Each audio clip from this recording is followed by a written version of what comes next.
ஐந்து கரத்தனை ஆனை முகத்தினை இந்தின் இளம்பிறை போலும் ஈற்றனை நந்தி மகந்தனை ஞான கொழுந்தினை புந்தியில் வைத்தடி போற்றுகின்றேனே. ஜோதிட சொந்தங்கள் அனைவருக்கும் வணக்கம். மீன ராசிக்கு இந்த 2025 எப்படி இருக்கும்னு தான் இந்த பதிவில் பார்க்க போகிறோம். புது வருஷம் தான் பிறந்தாச்சுல்ல, அப்போ நிறைய மாற்றங்கள் இருக்குது, நல்ல மாற்றங்கள் இருக்குது. மீன ராசியை பொறுத்த வரைக்கும் என்ன செய்யும் அப்படிங்கிறத எப்படி பார்க்கலாம். முதல்ல மீன ராசி காலபுருஷ தத்துவத்துக்கு 12வதா நிற்கக்கூடிய ராசி, குருவுடைய ஆட்சி வீடு. இந்த மீன ராசிக்கு இவ்வளோ நாளாக ராகு வந்து மீனத்திலேயே உட்காந்துருந்தார், 7ஆம் இடத்துல கேது. குரு வந்து 3ஆம் இடத்துல இருந்தார், அவரும் பயிற்சி ஆக போகிறார். ஒரு பக்கம் 7.5 நடந்துட்டு இருக்குது. சரி, இப்போ இந்த மீன ராசிக்கு 2025 நல்லா இருக்குமா? நல்லா இருக்கும், பிரமாதமாக இருக்கும், ஒன்றும் கவலைப்பட வேண்டியதில்லை. அந்த வகையில் இப்போது ராகு வந்து ஏப்ரல் மாதம் பயிற்சியாகி 12ஆம் இடத்துக்கும், கேது வந்து 6ஆம் இடத்துக்கும் போயிடுவாங்க. குரு வந்து 4ஆம் இடத்துல போய் உட்காந்துருவார். ஸோ இந்த டிரான்சிட் எல்லாமே நல்ல டிரான்சிட் தான். அப்போ 2025 யோகமாக இருக்கும். எப்படி இருக்கும் அப்படின்னா, முதல்ல மீனராசிக்காரங்களுக்கு கணவன் மனைவி ஒற்றுமை நல்லா இருக்குமா அப்படிங்கிறத பார்ப்போம். ஏன்னா குடும்பம் தானே முக்கியம், குடும்பத்துக்காக தானே எல்லாம். அதனால் கணவன் மனைவி ஒற்றுமை நல்லா இருக்குமா அப்படின்னா நிச்சயமாக நல்லா இருக்கும். குடும்ப ஒற்றுமைங்கிறது நல்லா இருக்கும். இந்த வருஷத்தில் ஒரு சில முக்கியமான நிகழ்வுகள் குடும்பத்தில் வரும். எப்படின்னா, இப்போது சில குடும்பங்கள் வந்து கல்யாணம் ஆகி டைவர்ஸ் ஆகிற மாதிரியான குடும்பமாக இருக்கும், பிரிஞ்சு போகிற மாதிரியான அந்த பிராப்தமே இருக்கும் அந்த ஜாதகத்தில். அப்படியான ஜாதகங்கள் ஒன்று சேர்ந்துருப்பாங்க, ராசி மீனமாக இருக்கும்.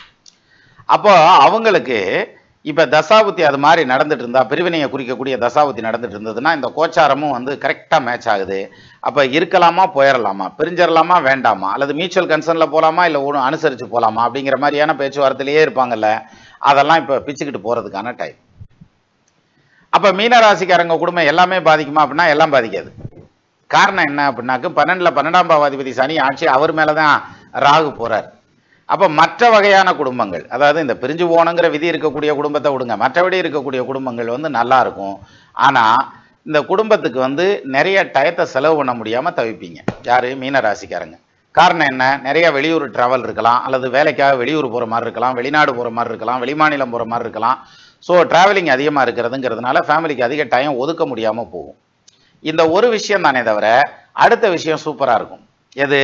சொத்து பத்து சேர்றதுங்கிறது. பார்ப்போம், ஒன்றொன்னா பார்த்துட்டு வருவோம். அப்போ கணவன் மனைவி ஒற்றுமை அப்படிங்கிறது மீனராசியை பொறுத்த வரைக்கும் பிரமாதமாக இருக்கும். அதில் குறை சொல்கிறதுக்கான அமைப்பே இல்லை. சரி, அடுத்தது குழந்தைகளுக்கு எப்படி இருக்கும்? குழந்தை பாக்கியம் அப்படின்னு எடுத்துட்டா, இந்த கடந்த ஒரு வருஷத்தில் குழந்தை பாக்கியம் டிலே ஆகிட்டு இருந்தவங்களுக்கெல்லாம் இந்த வருஷத்தில் கிடைக்கிறதுக்கான வாய்ப்பு உண்டு. அதுலேயும் குறிப்பாக மே மாதத்துக்கு அப்புறம் கன்சீவ் ஆகிறதுக்கான டைம். ஒருவேளை ஆர்டிஃபிஷியலாக, அதாவது மெடிக்கல் ரீதியாக கன்சீவ் ஆகிறதுக்கான ஸ்டெப்பில் இருந்தீங்கன்னா அதுவும் சக்ஸஸ் ஆகிறதுக்கான நேரம். ஸோ அந்த வகையில் குழந்தை பாக்கியம் கிடைக்கிறதுக்கான அமைப்பு ஸ்ட்ராங்காக இருக்குது. நிறைய பேர்த்துக்கு இந்த மீனராசிக்காரங்களுக்கு இந்த வருஷத்தில் குழந்தை கிடைக்கும். அப்போ வீட்டில் எப்படியும் மழலை சத்தம் வந்துடும். சரி, இப்போ ஆல்ரெடி குழந்தெல்லாம் இருக்கியா, எப்படி படிப்பாங்கன்னு சொல்லி எல்லாம் நான் நஞ்சானும் குஞ்சானுமா இருக்காங்க அப்படின்னாக்க, கல்வி யோகம் நல்லா இருக்கும், பிள்ளைகளுக்கு நல்லா படிப்பாங்க. ஆனால் என்ன, பிடிவாதம் ரொம்ப ஜாஸ்தியாக இருக்குன்ற மாதிரியான அமைப்பு. இவங்களை பிடிச்சி உட்கார வைக்கணும், ஆனால் நல்லா படிப்பாங்க. இந்த வருஷத்தில் கல்வி யோகம் நல்லா இருக்குது. சரி, சிலர் வந்து உயர்கல்வி போகிறாங்க, மீனராசிக்காரங்களாகட்டும் அல்லது மீனராசிக்காரங்க குழந்தைகளாகட்டும், பெரிய படிப்பு படிக்கிறதுக்காக போகிறாங்க. அதுக்கு வாய்ப்பு இருக்கா அப்படின்னாக்க, வெளிநாடுகளில் வந்து படிக்கிறதுக்காக அப்ளை பண்ணுறது, அல்லது வெளி ஊரில் ஒரு யூனிவர்சிட்டி எய்ம் பண்ணி ஒரு படிப்பை எய்ம் பண்ணி பண்ணுறோம் இல்லையா, அதில் கொஞ்சம் மிஸ்மேட்ச் ஆகிறதுக்கு வாய்ப்பு இருக்குது. எப்படி? நீங்கள் விரும்புகிற படிப்பு வேணும்னா வேறு ஊர், வேறு யூனிவர்சிட்டிக்கு மாற்றணும், அல்லது இந்த யூனிவர்சிட்டி தான் வேணும்னா நீங்கள் உங்கள் படிப்பை வந்து செலெக்ஷனை மாற்றிக்கணும். இப்படி ஏதாவது ஒரு விதத்தில் காம்ப்ரமைஸ் ஆகி தான் போகிற மாதிரியான அமைப்பு இருக்கும். அது வந்து மீனராசியை பொறுத்த வரைக்கும். மற்றபடி வந்து கல்வி யோகம் இருக்குது, படிக்கிறதுக்கான அமைப்பு இருக்குது, படிப்பீங்க. சரி, அப்போ படிப்பு ஓகே. அடுத்தபடியாக ஹெல்த் நல்லா இருக்குமா அப்படின்னு எடுத்துக்கலாம். ஹெல்த்தை பொறுத்த வரைக்கும் ஒன்றும் பிரச்சனை இல்லை. லக்னத்துக்கு 4ல் சுகஸ்தானத்தில் குரு போய் தானே உட்கார்றாரு, ராசி அதிபதி போய் உட்கார்றாரு.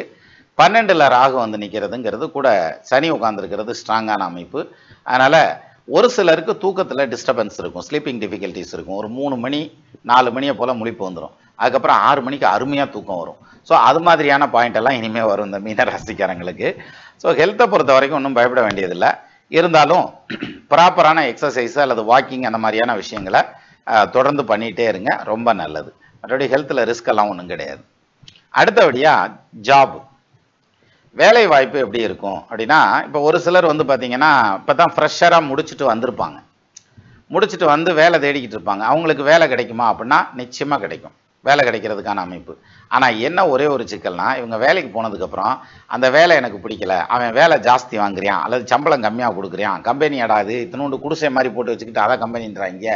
அல்லது இதுல இருந்தா எனக்கு ஸ்கோப் இருக்காது, டெவலப்மெண்ட் இருக்காது இப்படின்னு நெறைய குறை சொல்றதுக்கு வாய்ப்பு இருக்கு நீங்க. ஆனா என்ன பொறுத்த வரைக்கும் அப்படி குறை சொல்லக்கூடாது. இன்னும் 1 வருஷத்துக்கு வெயிட் பண்ணுங்க. 1 வருஷங்கிறது 1 1/2 வருஷம் வெயிட் பண்ணுங்க. அதுக்கப்புறம் பாருங்க உங்களுடைய ப்ரொஃபஷனல் லைஃப் வந்து நல்லா பிக்கப் ஆகும். ஸோ இன்னும் குறைஞ்சபட்சம் 1 இயருக்கு வந்து உள்ளதை வச்சு நல்லது பண்ணிக்கணும்ன்ற மாதிரியான அமைப்பு. அப்போ you should ready to compromise to somewhere else with your job அப்படிங்கிற மாதிரியான விஷயத்தில் காம்ப்ரமைஸ் ஆனீங்கன்னா then you can get the job even if it is a fresher. சரி, ஆல்ரெடி வேலை பார்த்துட்டு இருக்கிறவங்களுக்கு அது பிரச்சனை இல்லை. அவங்க வேலை பாட்டுக்கு ஓடிட்டு இருக்கோம். என்ன இப்போ ஒரு சின்ன சேஞ்ச் வரும் இன்டர்னலாக, ஒரு domain change, seat change, destination change, project change, client change, அந்த மாதிரியான ஏதாவது ஒரு சேஞ்சஸ் வரும். அந்த சேஞ்சஸ் எப்படி இருக்கும்னா வேலையில் வந்து உங்களுக்கு சேலஞ்சிங்காக தான் கொடுப்பான், இல்லைன்னு இல்லை, ப்ரெஷர் இருக்கும். ஆனால் அந்த ப்ரெஷருக்கு ஏற்ற அப்ரிஷியேஷன் கிடைச்சி போயிடும் சார். அதனால் நீங்கள் தாராளமாக அதுக்காக கஷ்டப்பட்டு வேலை பார்க்கலாம்ன்ற மாதிரியான அமைப்பு உண்டு. ஸோ அந்த வகையில் வேலையில் வந்து ஒரு சின்ன சேஞ்சாவது கண்டிப்பாக இருக்கும். அது வந்து மே மாதத்துலேருந்து எதிர்பார்க்கலாம். மற்றபடி ரெஸ்ட் ஆஃப் த 2025 வந்து ஜாப்ல இருக்கவங்களுக்கு நல்லா இருக்கும். அப்போ இந்த டைம்ல ஜாப் நம்ம சுவிட்ச் ஓவர் ஆகலாமா அப்படின்னாக்க, நீங்களா சுவிட்ச் ஓவர் ஆகாதீங்க. 2025ல நீங்களா சுவிட்ச் ஓவர் ஆகாதீங்க. வேற ஆப்ஷனே இல்லை, மாற்றி தான் ஆணுங்கிற மாதிரியான பொசிஷன் வந்தால் மாற்றுங்க, இல்லாட்டி மாற்ற வேண்டாம். அதுலேயே ரீட்டைன் ஆகிறதுக்கான வழியை பண்ணிக்கும். சரியா? இதுதான் இதுக்கான அமைப்பு. மற்றபடி வந்து பார்த்தீங்கன்னாக்க 6ல் நிற்கிறதுங்கிறது, அதானே 6ஆம் இடத்துல கேது நிற்கிறதுங்கிறது அந்த வேலையில் வந்து ஜாப் சாட்டிஸ்ஃபேக்ஷனை கொஞ்சம் குறைக்கும். ஆனால் ஜாப் செக்யூரிட்டி இருக்கும், ஜாப் டெவலப்மெண்ட் இருக்கும், ப்ரொமோஷன் இருக்கும். ஏன் இந்த வருஷம் அப்ரைசலே உங்களுக்கு நல்லாயிருக்கும். அந்த மாதிரியான லைனில் தான் போகுது ஜாபை பொறுத்த வரைக்கும். அப்போ வெளியூர் வெளிநாட்டு வேலை வாய்ப்புகளுக்கான அமைப்பு இருக்கா அப்படின்னா அது கொஞ்சம் லீஸ்ட் பர்சன்டேஜ் தான் இருக்குது. அப்படியே கிளம்பி போனாலும் அங்கே இன்னும் ப்ரெஷராக தான் இருக்கும். அதனால் ரிலாக்ஸாக இருக்கிற இடத்துலையே வேலை பாருங்கள், அதான் கரெக்டு. சரி, தொழில் பண்ணலாமா? சொந்த தொழில் பண்ணுறதுக்கான அமைப்பு இருக்கா? நான் வேலையில் தான் இருக்கேன்ப்பா, சொந்த தொழில் பண்ணலாமா அப்படின்னாக்க, இந்த டயத்தில் சுய தொழில் அப்படிங்கிறது மீனராசிக்கு தொழில் காரகன் நல்லா தான் இருக்காரு, ஒன்றும் பிரச்சனை இல்லை, தாராளமாக ஆரம்பிச்சுக்கலாம்.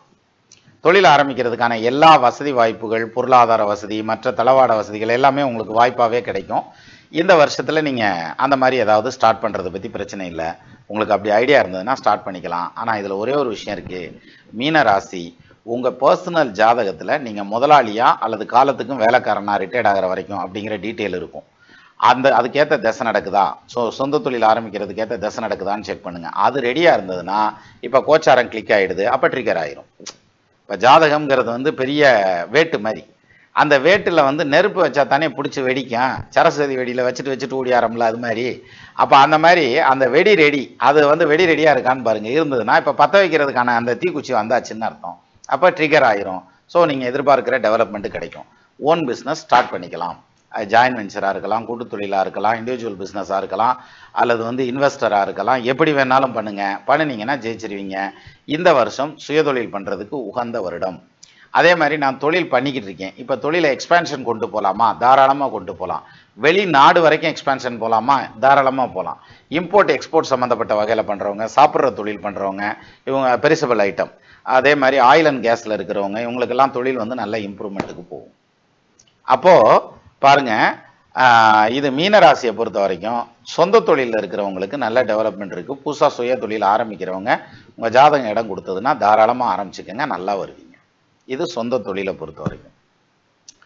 பாலிடிக்ஸ் எப்படி இருக்கும் அப்படின்னு எடுத்துட்டா, 6ல் கேது போய் நிற்கிறதுங்கிறதுனால உங்கள் எதிர்ப்புகள் எல்லாம் கலண்டு போயிடும். அதனால் அரசியல் நல்லாயிருக்கும், அரசியல் எதிர்காலம் நல்லாயிருக்கும்.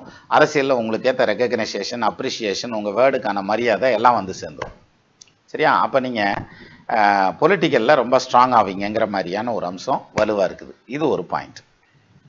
அடுத்தபடியாக வந்து பார்த்தீங்கன்னா ஃபைனான்ஷியல் டெவலப்மெண்ட் இருக்குமா? நிச்சயமாக இருக்கும்.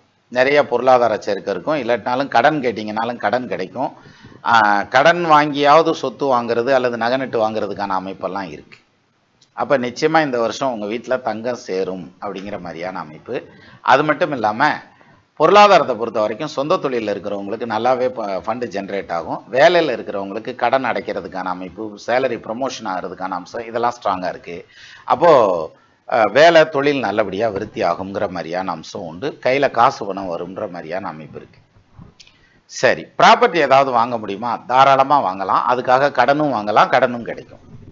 இப்போ ப்ராப்பர்ட்டி வாங்குறதுங்கிறது வந்து காலி இடமா வாங்கி இன்வெஸ்ட்மெண்ட்டுக்காக வைக்கிறது, வீடு கட்டுறது, கட்டின வீடாக வாங்குறது, வீட்டை ரெனோவேட் பண்ணுறது, அல்லது இன்னொரு ஃப்ளோர் எக்ஸ்டெண்ட் பண்ணுறதுங்கிற மாதிரியான அமைப்பு, கமர்ஷியல் ப்ராப்பர்ட்டி பண்ணுறது, இண்டஸ்ட்ரியல் ப்ராப்பர்ட்டி பண்ணுறது, டொமஸ்டிக்காக பண்ணுறது, இப்படி எந்த விதத்தில் இன்வெஸ்ட் பண்ணுறதா இருந்தாலும் இந்த வருஷம் பண்ணுங்கள், ரொம்பவே நல்லாயிருக்கும்.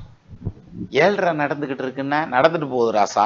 நீங்கள் 7.5 இப்போ உட்காந்து கேட்டுக்கிட்டு இருக்கீங்கன்னா உங்களுக்கு 2வது சுத்தாக இருக்கும். 99% 2வது சுத்தாக இருக்கும். அதனால் நீங்கள் தைரியமாக இறங்கி இன்வெஸ்ட் பண்ணுங்கள்.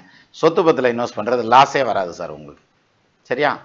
அப்போது ப்ராப்பர்ட்டி இன்வெஸ்ட்மெண்ட் நல்லாயிருக்கும். சரி, மோட்டார் வெஹிக்கிள் மாதிரி ஏதாவது பைக்கு, காரு அதெல்லாம் வாங்கலாமா அப்படின்னா தாராளமாக வாங்கலாம். இந்த வருஷமே வாங்கலாம், புதுசே வாங்கிக்கலாம், அது ஒன்றும் பிரச்சனை இல்லை. அப்போது வாகன யோகம் அப்படிங்கிறது நல்லா இருக்குது.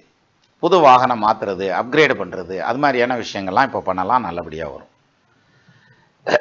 சரி, சுபகாரியங்கள் பண்ணலாமா? நல்லபடியாக பண்ணலாம். சுபகாரியங்கள் அதாவது இந்த மாதிரியான காரியங்கள், அதாவது காது குத்து வைக்கிறது, கல்யாணம் வைக்கிறது, பிள்ளைகளுக்கு கல்யாணம் வைக்கிறது, வீடு கிரகப்பிரவேசம் வைக்கிறது, தொழில் இனாகிரேட் பண்ணுறதுங்கிறது, இது மாதிரியான சுபகாரியங்கள் எது வேணாலும் பண்ணிக்கலாம். அது நல்லபடியாக விருத்தியாகும். அதே மாதிரி உங்கள் சொந்த பந்தத்திலிருந்தும் நிறையா பத்திரிக்கைலாம் வரும், அதையும் பார்த்துக்கோங்க. அதே மாதிரி நண்பர்கள், ஃப்ரெண்ட்ஸ் அண்ட் ரிலேட்டிவ்ஸ் அப்படின்னு எடுத்துக்கிட்டால் அவங்க வந்து ஒத்து போகிறதுக்கான அமைப்பு. இன்னும் சொல்லணும்னா ஃப்ரெண்ட்ஸோட நல்லாவே ஒத்து போகும். யாராவது கருத்து வேறுபாட்டில் அப்படி தள்ளி நின்னாங்கன்னா கூட பக்கத்தில் வந்து சேர்றதுக்கான அமைப்பு இருக்குங்கிற மாதிரியான அமைப்பு. ஸோ அந்த வகையிலையும் நண்பர்கள், உறவினர் வகையில் வந்து ரிலேஷன்ஷிப் நல்லாயிருக்கும். சரி, இப்போ ஏஜ்டு பீப்புள் இருக்காங்கன்னு வச்சுக்கோங்க மீனராசியில், அவங்களுக்கு எப்படி இருக்கும் அப்படின்னா அவங்களும் ஃபைனான்ஷியலாங்கிறத விட அவங்களுக்கு ஃபிசிக்கலாக தான் மெயின். அவங்க வந்து ஃபிசிக்கலாக நல்ல இம்ப்ரூவ்மெண்ட்டுக்கு வருவாங்கங்கிற மாதிரியான அமைப்பு.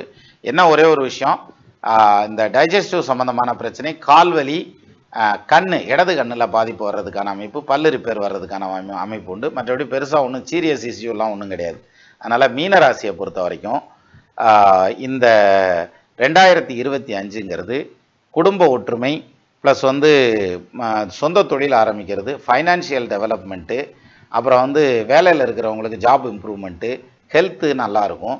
ஸோ இது மாதிரி நிறைய பாசிட்டிவான விஷயங்கள் தான் இருக்குது. அதனால் 2025 மீனராசியை பொறுத்த வரைக்கும் யோகமாக போகும் அப்படிங்கிறது தான் நம்மளுடைய கணிப்பு. இன்னமும் மிகச்சிறப்பாக இருக்கணும்னு சொல்லி நம்ம எல்லாரும் சேர்ந்தே வேண்டிக்கலாம். நெல்லுக்கு இறைத்த நீர் வாய்க்கால் வழியோடி புல்லுக்கும் புசியுமாம் தொல்லுலகில் நல்லார் ஒருவர் உளரேல் அவர் பொருட்டு எல்லோருக்கும் பெய்யும் மழைனா, அது மாதிரி எல்லோருக்காகவும் வேண்டிக்குவோம்.